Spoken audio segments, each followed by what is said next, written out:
ഷിരൂരിൽ അർജുനായുള്ള തിരച്ചിലിനിടെ മാൽപേ സംഘത്തിന്റെ തലവൻ ഈശ്വർ മാൽപേ നദിയിൽ ഒഴുക്കിൽപ്പെട്ടുവെന്ന നിർണായകമായ വിവരങ്ങൾ പുറത്തുവരികയാണ്. രക്ഷാപ്രവർത്തനത്തിനിടെയാണ് മുങ്ങൽ വിദഗ്ധൻ ഈശ്വർ മാൽപേ ഒഴുക്കിൽപ്പെട്ടിരിക്കുന്നത്. തുടർന്ന് അതിസാഹസികമായി നാവികസേന അദ്ദേഹത്തെ രക്ഷപ്പെടുത്തിയെന്ന വിവരങ്ങൾ പുറത്തുവരുന്നു. അതായത് പുഴയിൽ ഇപ്പോഴും അടിയൊഴുക്ക് ശക്തമായി കൊണ്ടിരിക്കുന്നു. മണ്ണിടിച്ചിലിൽ ലോറിയോടൊപ്പം കാണാതായ കോഴിക്കോട് സ്വദേശിയെ അർജുനെ കണ്ടെത്തുന്നതിനുള്ള രക്ഷാപ്രവർത്തനമാണ് ഇപ്പോൾ നദിയിൽ പുരോഗമിച്ചുകൊണ്ടിരിക്കുന്നത്.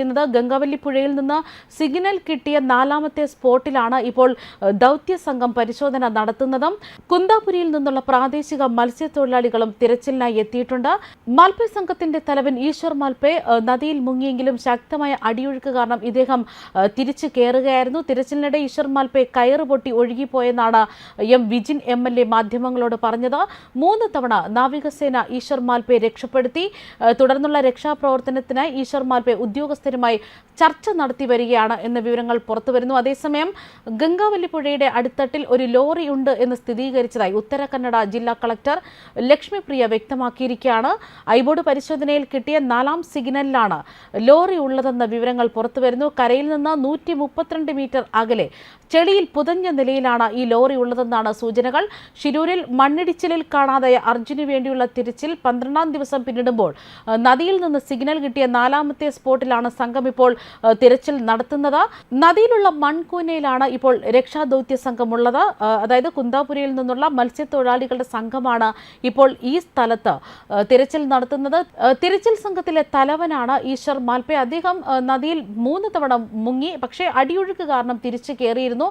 പലതവണ മുങ്ങിയെങ്കിലും അതിവേഗം തിരിച്ചു കയറുകയാണ് ചെയ്തത്. അതായത് രക്ഷാദൗത്യവുമായി മുന്നോട്ട് പോകുന്നതുമായി ബന്ധപ്പെട്ട് ഈശ്വർ മാൽപേ ഇപ്പോൾ ഉദ്യോഗസ്ഥരുമായി ചർച്ച നടത്തുകയാണ്. അതായത് ലോറിയുള്ള സ്ഥലം സ്ഥിരീകരിച്ചു. പക്ഷേ അവിടെ എത്തിച്ചേരാൻ കഴിയാത്ത തരത്തിൽ പുഴയിൽ അടിയൊഴുക്ക് ശക്തമായി കൊണ്ടിരിക്കുകയാണ്. കരയിൽ നിന്ന് 132 മീറ്റർ അകലെ ചെളിയിൽ പുതഞ്ഞ നിലയിലാണ് ഈ ലോറി ഉള്ളതെന്നാണ് നിഗമനം.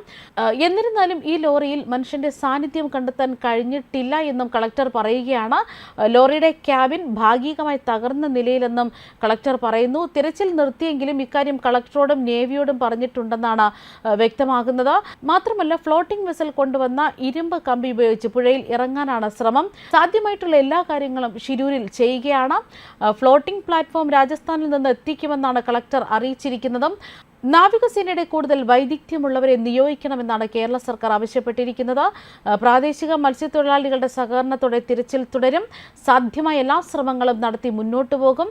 മറ്റ് നേവൽ ബേസ് വിദഗ്ധരുണ്ടെങ്കിൽ എത്തിക്കണമെന്നുമാണ് കേരളം ആവശ്യപ്പെട്ടിരിക്കുന്നത്. ന്യൂസ് ഡെസ്ക് കർമ്മ ന്യൂസ്.